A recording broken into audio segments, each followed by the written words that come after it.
சென்னை வடபழனியில் இப்படத்தின் ப்ரமோஷன் நிகழ்ச்சியில் கலந்து கொண்ட இயக்குனர் ஞானவேல் இந்தியா பாகிஸ்தான் இடையிலான பிரச்சனை எத்தகைய அதிர்வுகளை ஏற்படுத்தியுள்ளது என்று விவரித்தார். போர்ன்றது அடிப்படை மனிதத்தன்மையற்ற ஒரு செயலா நடந்துட்டு இருக்குது. இப்ப கூட நம்ம கண்ணு முன்னால் நடந்துட்டு இருக்கு. அது என்ன அதிர்வுகளை ஏற்படுத்துன்னு தெரியாது.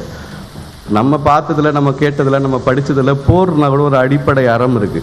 அதை நீங்க மீறக்கூடாது. ஸோ தமிழ் இலக்கியம் படிச்சுட்டு வந்தவன்ற முறையில் அதை என்னால் ரொம்ப உறுதியாக சொல்ல முடியும். சுற்றுலா தலம் நமக்கு இங்கே பாதுகாப்பு இல்லை. அது ரொம்ப ரொம்ப கொடூரம் அப்படின்னா, அதை விட பெரிய தொண்டை அடைக்கிற துயரம் என்னென்னா, மருத்துவத்திற்கு வந்த ஒரு ஒரு பாகிஸ்தானிய குழந்தைய 48 மணி நேரத்தில் வெளியேறுன்னு சொல்லக்கூடிய ஒரு துரதிருஷ்டமும் அதுக்குள்ளே வருது. இலங்கை அகதிகளை மையமாக வைத்து உருவாக்கப்பட்டுள்ள இத்திரைப்படம் மே 1ஆம் தேதி திரைக்கு வருகிறது. புறம்போக்கு நிலங்களில் வசிக்கும் 86,000 பேருக்கு பட்டா வழங்குவது தொடர்பான முக்கிய அறிவிப்பை அரசு வெளியிட்டுள்ளது. சென்னையை சுற்றியுள்ள பெல்ட் ஏரியா எனப்படும் புறநகர் பகுதிகள் மற்றும் பிற மாவட்டங்களில் உள்ள புறம்போக்கு நிலங்களில் வசிப்போருக்கு பட்டா வழங்குவதற்கான வருமான உச்சவரம்பு உயர்த்தப்பட்டுள்ளது. சென்னையை சுற்றியுள்ள 4 மாவட்டங்களில் பெல்ட் ஏரியாக்களில் உள்ள ஆட்சேபகரமற்ற புறம்போக்கு பகுதிகளில் வசிப்போர் மற்றும் மற்ற மாவட்டங்களில் வசிப்போர் என 86,000 பேருக்கு 6 மாதங்களில் பட்டா வழங்க அமைச்சரவையில் ஒப்புதல் அளிக்கப்பட்டது. இந்த நிலையில் அமைச்சரவை கூட்டத்தில் எடுக்கப்பட்ட முடிவின் அடிப்படையில் வழிமுறைகளில் திருத்தம் செய்து வருவாய்த்துறை அரசாணை வெளியிட்டுள்ளது.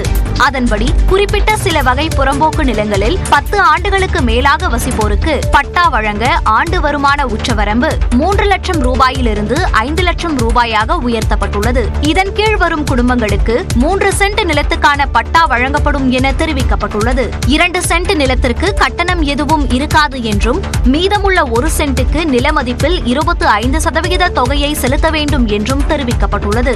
ஆண்டு வருமானம் 5 லட்சம் ரூபாய்க்கு மேல் 12 லட்சம் ரூபாய்க்குள் உள்ளவர்களுக்கு 2 சென்ட் நில மதிப்பில் 50%, 1 சென்ட் நில மதிப்பில் 100% வசூலிக்கப்படும் என்றும், 12 லட்சம் ரூபாய்க்கு மேல் ஆண்டு வருமானம் கொண்டவர்கள் 3 சென்ட் நிலத்திற்கும் உரிய தொகையை செலுத்த வேண்டும் என்றும் அரசாணையில் தெரிவிக்கப்பட்டுள்ளது. நீலகிரி மாவட்டம் கோத்தகிரி கடைவீதி மாரியம்மன் கோயில் திருவிழாவை ஒட்டி கேரள பாரம்பரிய ரதங்களின் ஊர்வலம் விமர்சையாக நடைபெற்றது.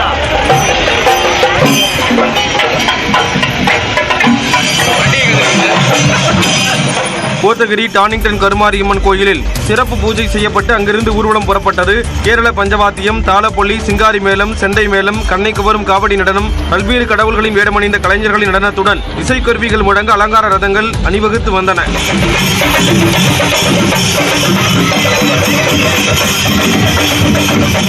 குழந்தைகள் மற்றும் பெண்கள் கேரள பாரம்பரிய உடை அணிந்து தாளம் ஏந்தியவாறு சென்றனர். ஊர்வலத்தில் பங்கேற்ற பக்தர்கள் ஆங்காங்கே குழுவாக நடனமாடி விழாவை கொண்டாடினர்.